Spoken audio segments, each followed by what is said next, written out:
The Lakers went all in on LeBron James and he did get them a championship. But was it really a win-win for both of them? What if I tell you that LeBron James's Lakers legacy is much more tangled than it seems, and its real cost might be unveiled when he decides to leave LA or retire?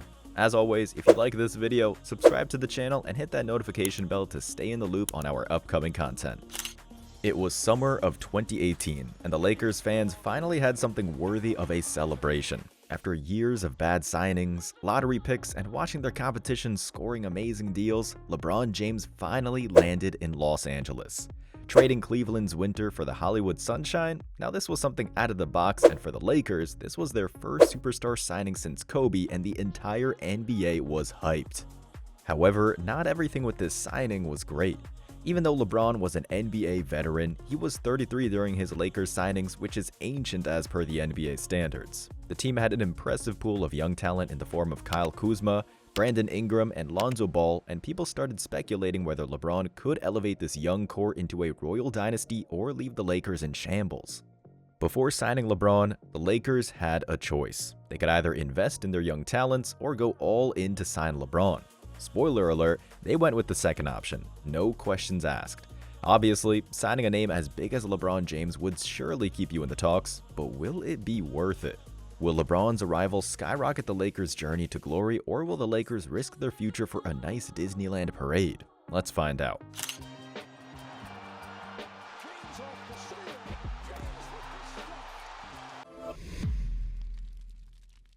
When LeBron James signed with the Lakers, they were not the Lakers we know now. They were a club which was searching for their unique identity, going through poor rebuilds, struggling with unsuccessful free agent signings, and a gloomy run of playoff-less seasons.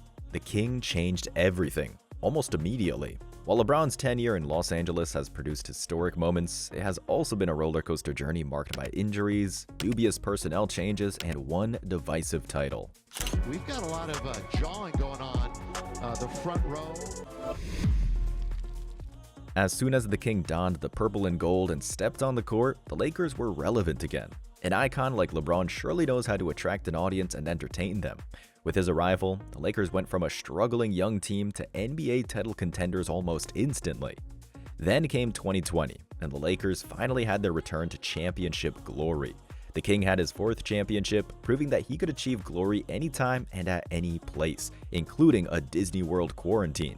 It wasn't all glory for the Lakers going forward with early playoff exits in 2021 and 2022, but in 2023, LeBron became the NBA's all-time highest scorer, a milestone many considered unattainable, but he did it wearing a Lakers jersey.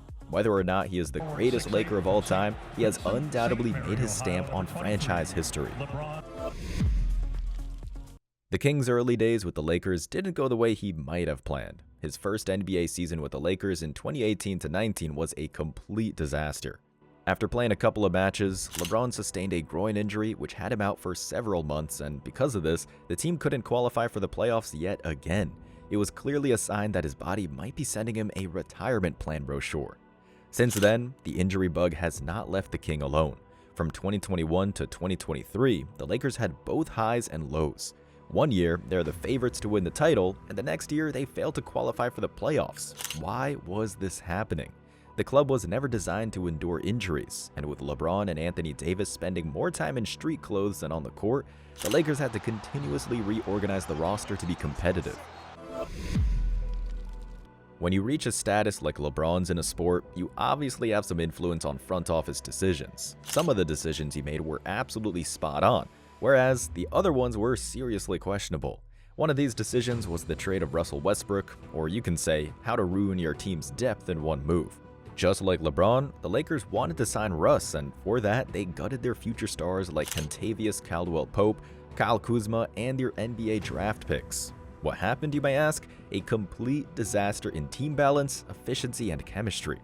Russ wasn't the only change that trembled the Lakers. The club had already risked their future by trading young prodigies like Josh Hart, Brandon Ingram, and Lonzo Ball for Anthony Davis after a horrific 2018-19 season. This trade wasn't all bad as the Lakers managed to win the NBA title thanks to Davis and LeBron. However, it did risk their future as they not only let go of talented young players, but they also have 0 draft picks going into the 2027 season. If LeBron decides to retire in the near future or move to another team, the Lakers would have to do their rebuild all over again. The Los Angeles Lakers won their 17th NBA championship in 2020, and the win looked like a Hollywood movie. LeBron James had fulfilled his promise, Anthony Davis appeared to be the best big man in basketball, and Lakers supporters had the opportunity to mock Celtics fans for also having 17 championships. Life was good. However, some people had their criticism. The 2020 championship was held in the NBA bubble, which was an isolated, fan-free Disney World event that some critics refused to take seriously. Was it a fluke, or was it simply the purest version of basketball? For some, it was the prior, but for others, it was the latter, and the people who believed it was a fluke made some critical points. What if the 2020 ring is the only Lakers win in the King era? Why such a strong statement, you may ask? Since the 2020 win, the Lakers have sustained multiple injuries, first-round exits, and failed roster experiments. If the King decides to leave LA without another title win, would their 2020 win count as a real win or a championship they rented to sustain their future? If you know LeBron James, you would agree that he's as much of a businessman as he is an athlete. The moment he wore the purple and gold, the Lakers instantly became the NBA's hottest club. With him joining the squad, the club's jersey sales skyrocketed. They got more primetime games and even a significant jump in franchise valuation. Signing the King to the Lakers wasn't just a critical game decision, it was also a business investment. Since the King has arrived in LA, the Lakers have been at the top in terms of media attention, merchandise sales, and TV ratings. Regardless of how good or bad they play, the team is always at the center of attention thanks to LeBron's aura. Before LeBron, the team was almost falling into debt, but after his joining, it currently stands at over $6 billion of valuation. This makes the Lakers one of the most valuable sports franchises in the world. The Lakers profited from the LeBron era, but they also took on large contracts, mortgaged their draft selections, and sacrificed young talent. Sure, they sold a lot of LeBron Lakers shirts, but now they're stuck with aged players and limited options. The franchise grew wealthy, but the roster deteriorated. Was this simply a business move disguised as a basketball move? Now, let's discuss the elephant in the room. LeBron is currently 40 years old, and someday in the near future he'll retire, move to another club, or even move to his comfy office, leaving the Lakers with Anthony Davis and another massive rebuild. Undoubtedly, Davis is a megastar when he's healthy. Emphasis on healthy. After the 2020 NBA title win, AD has sustained injuries, frequently making him an unreliable asset to the team. AD as a player is exceptional, but he's not the guy you want to have carry the team on his back. With the Lakers leaving several young prodigies for AD, they don't have a strong young core that wins you titles. So, what happens next? Do the Lakers try to rebuild on the fly, or will they pursue another superstar, most likely Luka or Giannis in 2027?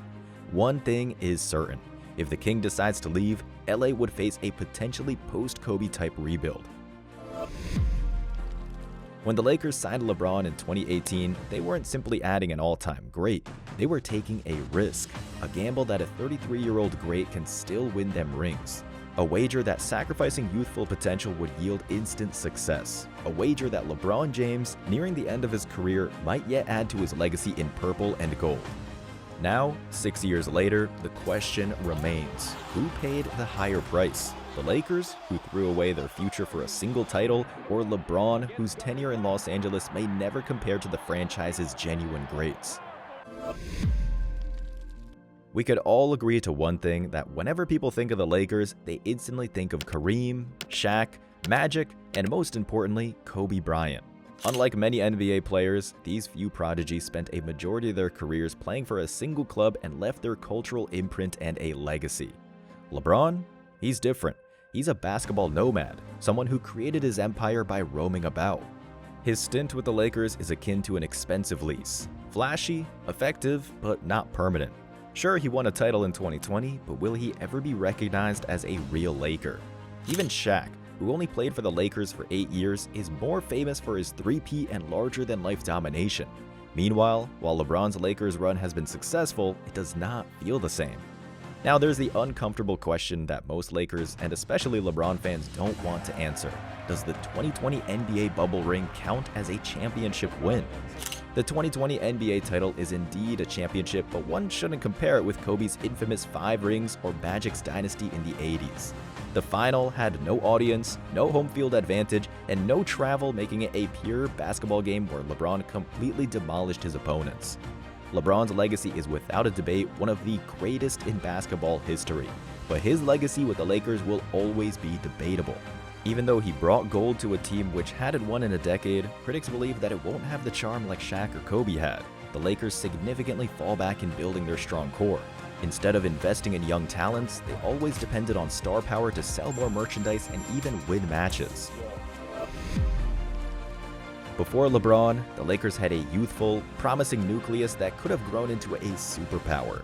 They currently have an injury-prone AD, no apparent replacement, and a little draft assets. If the new face of the franchise does not come through that door soon, the Lakers might be facing another lengthy rebuild. LeBron brought a title, but will it seem worthwhile after he's gone? Or did the Lakers simply mortgage their future for one brief championship run? Let us know your thoughts down below and subscribe if you like this video. See you next time.